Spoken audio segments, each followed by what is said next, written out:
Hello, this is Norman Daniels from Paxton Presbyterian Church, and I'm standing here in front of the grave of William Maclay. William Maclay was Pennsylvania's first senator. He and Robert Morris were the first two senators after the Constitution was started.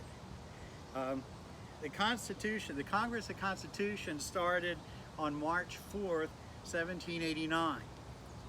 And Maclay came to work. He was described as being very tall, about 6'3". He was described by his contemporaries as a man of integrity, insight, and tenaciously held opinions. You can read what you want to into that one. And he was an outspoken Democrat, small d, and a strongly determined anti-royalist. He actually got a 2-year term as senator because when they first started the Congress, they had to create a pattern where not everybody went out at the same time. So there was a 6-year term and a 2-year term, and William Maclay and Robert Morris drew lots to see who would get which, and he got the 2-year term. I don't think he was particularly happy about it, but that's the way it was. And he also wanted his new government to function efficiently. And so when they started the congressional sessions, they were held in secret, but he kept a journal. And his journal has been used by historians and even legal scholars ever since. On May 23rd, he wrote in his journal, quote, "I am much distressed with the delays of Congress. The reputation of our administration will be ruined," end quote. He was more distressed in these early meetings of Congress by what he called the airs being assumed by some members, such as Vice President John Adams, who seemed to be supremely delighted in etiquette.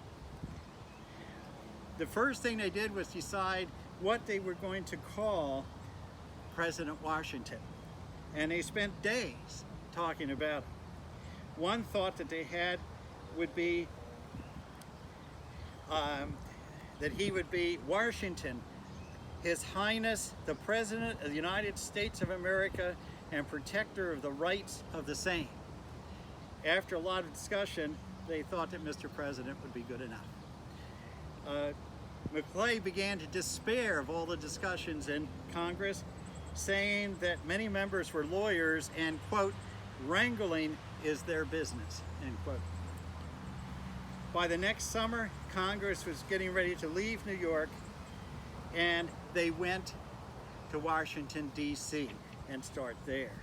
One little interesting note about this man is that he was quoted relatively recently in 1997 in a Supreme Court decision written by Justice Stevens on William Jefferson Clinton versus Paula Jones. And he was quoted as something that Vice President Adams and Senator Oliver Ellsworth said was that, quote, "The president is personally not subject to any process whatsoever, lest it put the power of a common justice to exercise any authority over him and stop the whole machine of government." The Supreme Court disagreed with that thought.